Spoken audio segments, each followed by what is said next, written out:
let's talk about it, right?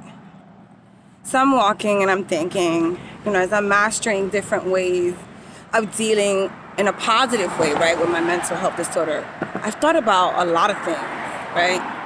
And I'm blessed because I got God on my side and I have really good kids that are always there for me with my friends. And definitely not my family's not there. So when I say my family not being there, let me be real cautious because I do have those less than a handful of people that absolutely care about what happens to me. I'm sure so many people are they care, right? Right? But do you know, hold on, how many people I've reached out since 2020 to say, hey, this is what's going on with me. This is my reality. This is my truth. I've been hiding behind bars and I need the support. And you step out and you try to connect with those people you think are your friends. And you try to connect with those very few family members to let them know, I have a condition and I'm learning to deal with this condition. And sometimes I need help. Sometimes I just need you to come next to me, pick me up, check in on me if you don't hear me for a few days, a couple of fucking weeks. Months would go by and people don't even know that you're dying, right? But I'm grateful because I have the strength about me that God is good. And I always know that I have him and my kids with me. So it's almost like God is a physical being for me that I can still chill with and talk, even though he doesn't exist. And my kids, my poor babies. There's so many people out here. What the fuck is wrong? Why are you guys so uncomfortable with getting uncomfortable with people who need you? So let me ask the question. When people are dying of cancer, do you just not visit them in the hospital? Do you just not, stand puppy, calm down. Do you just not, do you not buy them flowers, check on them, try to sit with them, tell them it's gonna probably be okay? It's like you have to be physically sick where they can see it in the body, because mentally sick, it doesn't count, right? So long as you can hide it, cover it, act like it doesn't exist, you win, right? It's crazy how society would literally rather visit you at your funeral, right? Come together for a funeral, but they don't come together for the better good of certain people. Now I get it. I'm kind of hiding because of the street stuff, like photographs in the streets and stuff. I hope I can catch anything. What was I saying?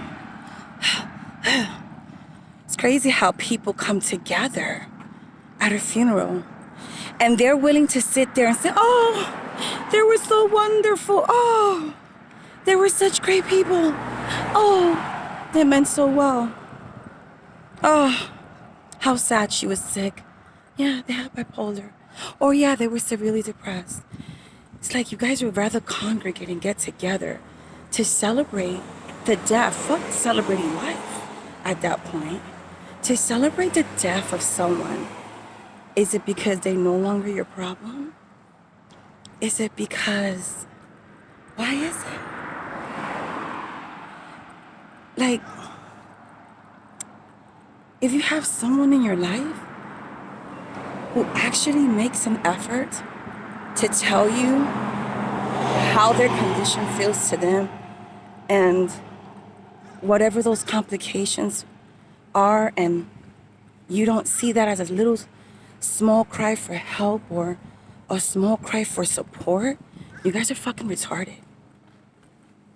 Like, if you take me, for example, I don't tell nobody about anything.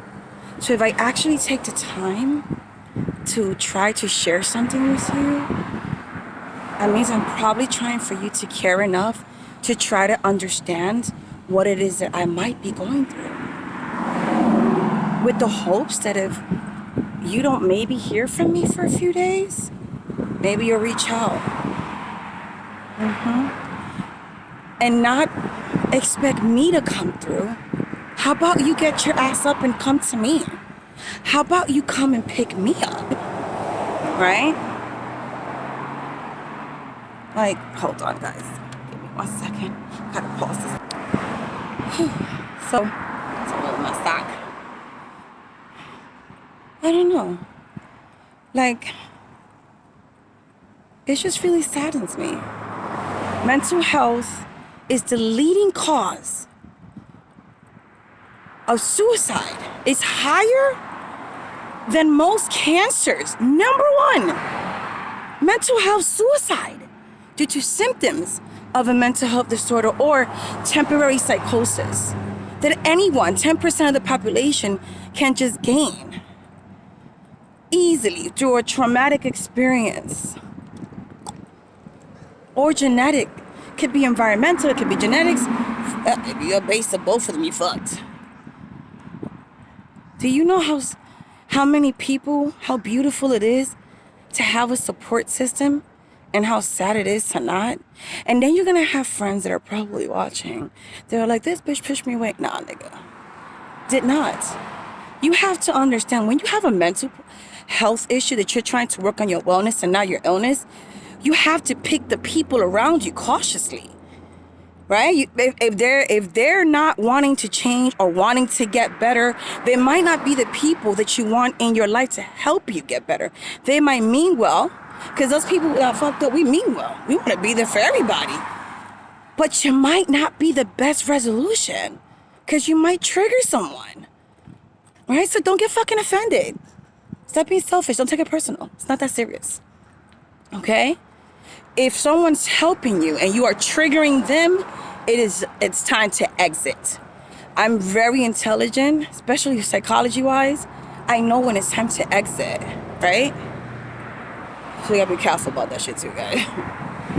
We mean well, but sometimes we get easily triggered. So while you're trying to help someone, that can easily trigger you.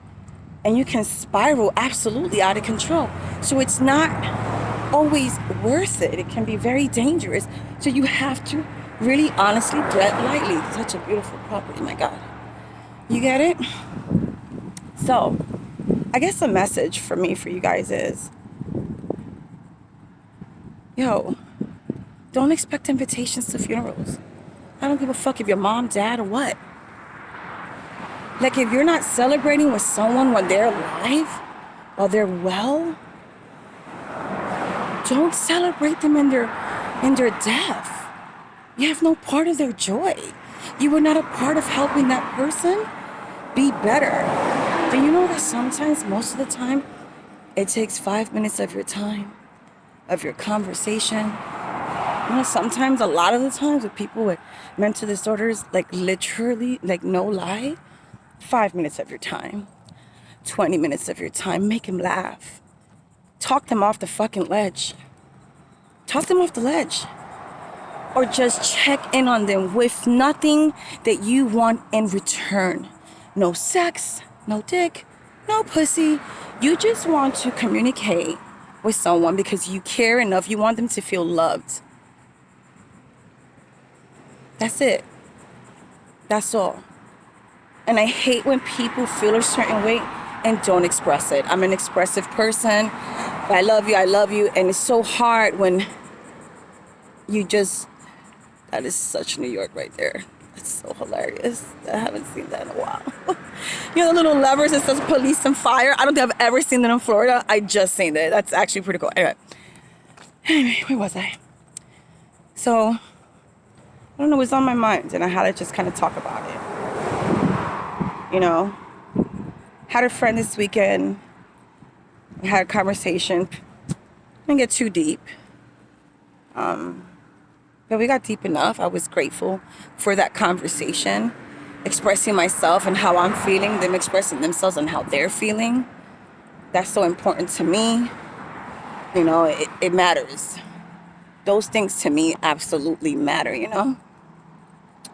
So with that being said, reach out to your friends, not just the strong friends, not just The so-called weak friends, the ones that don't talk, the ones that reach out to people. And stop having to feel the obligation of always picking up a phone and speaking. You can text back and forth. If they don't want to text, oh, this doesn't look safe. They don't want to text? No problem. Call them. They're callers. I'm a texter. I don't hear my phone. My phone is never on. And if by now you already fucking know that, then you clearly you're not trying to communicate with me. Unless you're in my favorites list, you're not trying to communicate with me.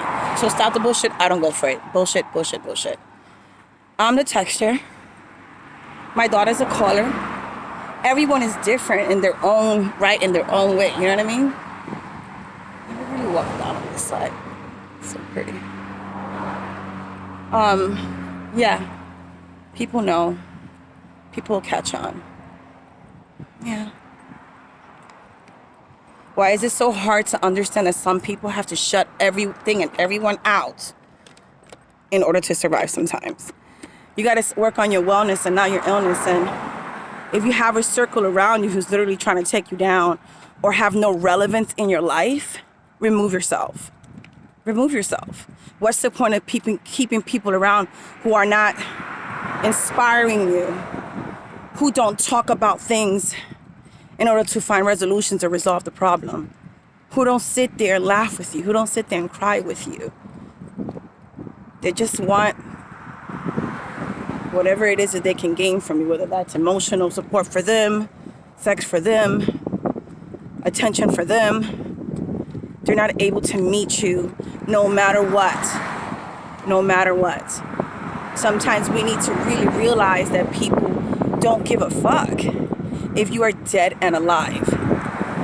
And if I can share this to the whole mental health community, because our thing is mental and it's that emotional imbalance.